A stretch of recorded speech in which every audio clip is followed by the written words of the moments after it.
abalala abasuubuzi tebakyalina we balaga nga tebakyalina we batunda byabwe ate ng'asanga bebadde biyimirizaawo amaka gaabwe.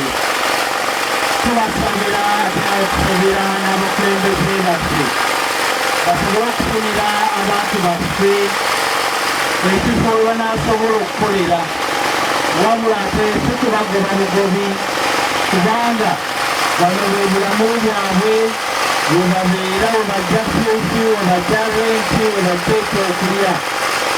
Awo nno tukoma omulanga abantu babafunire we banaabeera.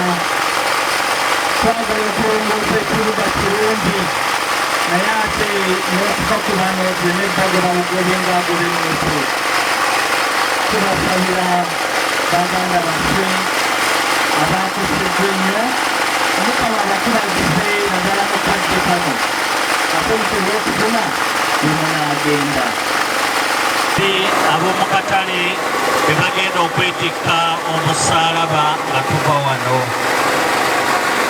Anglican Church be batukulemberamu.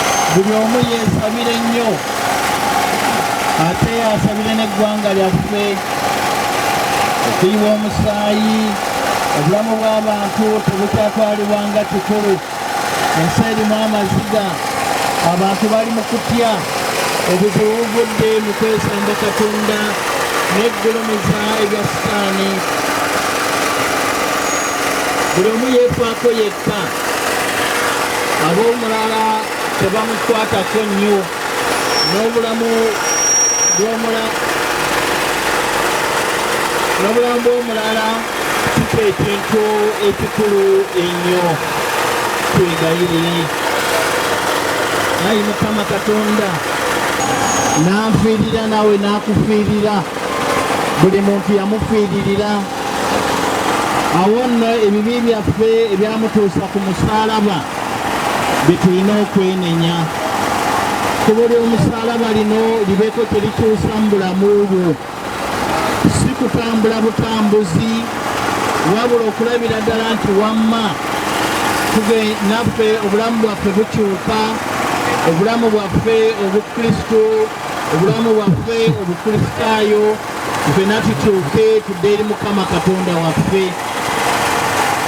Njagala okwaniriza Rev. Canon Kagoya, ssebo tukwaniriza nnyo era katusabe otubuuzeeko naawe mu kadde kano. Tuwulire Mukama, twongere okumusaba kubanga byonna abiraga era abimanyi. Tubasabira Mukama mpeereza.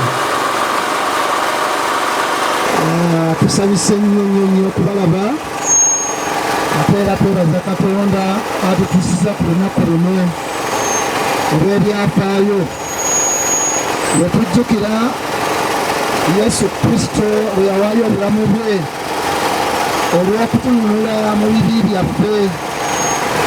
Kale Paula Ssebitogo nga bw'agambye olunaku luno tujjukire nti Kristo yatutikkula emigugu gyonna era yatuggyako buli ekizitowa kyonna.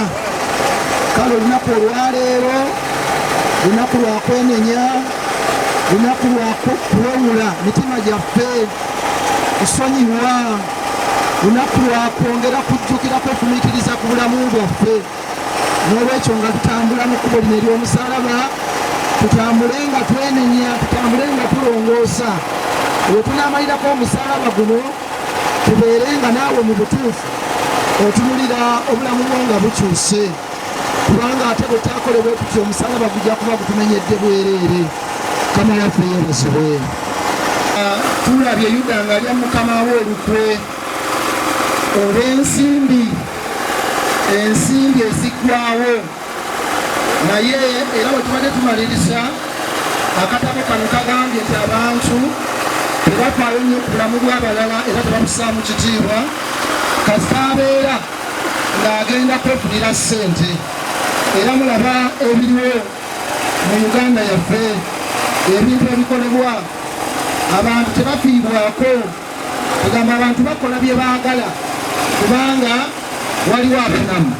so n'olwekyo ffe abatambuza ekkubo lino ery'omusalaba njagala kubasaba twewala omululu.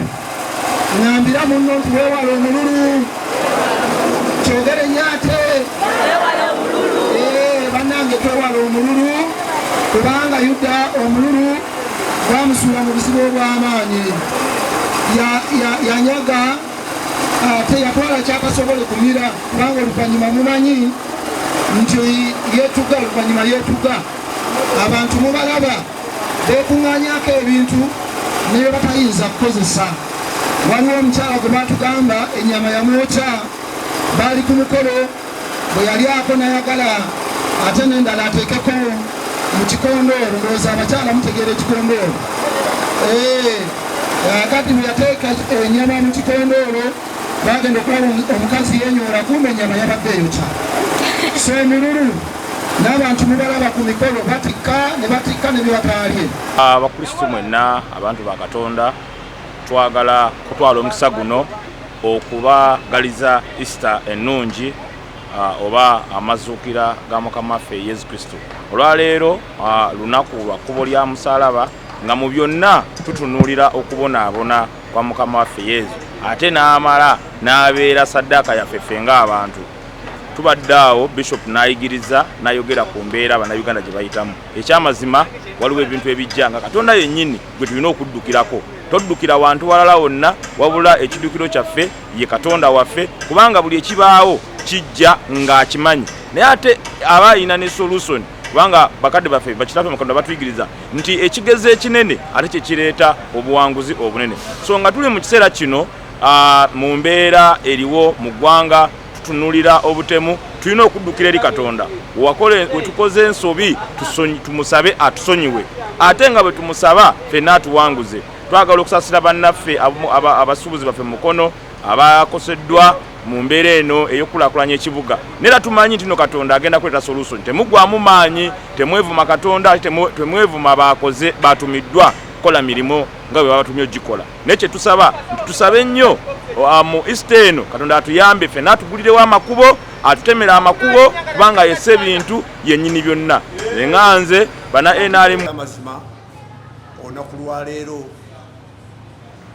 lwe mwakazaako oba lwe twakazaako olwa Good Friday, lwe lunaku Mukama waffe Yesu Kristo lwe yabonyaabonyezebwako ate n'okuttibwa nattibwa. Kale ebintu bingi ebyaliwo ku lunaku olwo, abaamuduulira naye eyaweebwa omukisa yagamba nti talina musango. Abantu baali balina obujja, abantu nga balina obujja mu biseera bibiri na kataano bakyalina obujja, bakyalina enge, bakyalina efubitizi.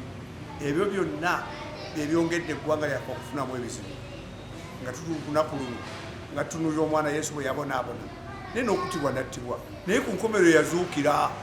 Nammwe abayita mu mbeera yonna ya mudaala ag'okusendebwa, yakubbibwa kalulu, mu maka batuluguyizibwa, ekiseera kijja kutuuka naawe ozuukire nga Mukama waffe bwe yazuukira. Twagala okusaasira abafunye ebizibu, abafiiriddwa abaana abafubitiddwa ebiso, ababizinesi ezayonooneddwa nga talina waayinza kudda, n'abafunye omukisa ne bazijjawo mu budde, byonna tubikwasa Mukama, tubasaasira. Naye mu byonna twongere okuteekerateekera abantu baffe, naddala ffe abakulembeze ng'ebibeera tebinnabaawo, tulina obudde obuteekerateekera abantu, kuba olwaleero buli olukya omuwendo gw'abantu gweyongera obungi. Tolina gy'ojja kuteeka nga noteetegedde. Ate n'enkola ya family planning erowoozebweko kituyambe okuba tunaaba mu ggwanga tusobole okulabirira obulungi n'okukola obulungi. Abakoze obulungi tubasaasira nga mukoseddwa, ate nammwe abali mu mulimu gw'okulowooza nti kubba bannammwe n'okubba sente z'eggwanga, okubba ettaka, Mukama abasaasire. Kino ekiseera kyakwenenya nti byonna kwebikoma mu bulamu obwensi. Tubaagaliza Easter ennungi, tuzuukire wamu ne Mukama waffe, tulye ebiriika era tulye ebiweka.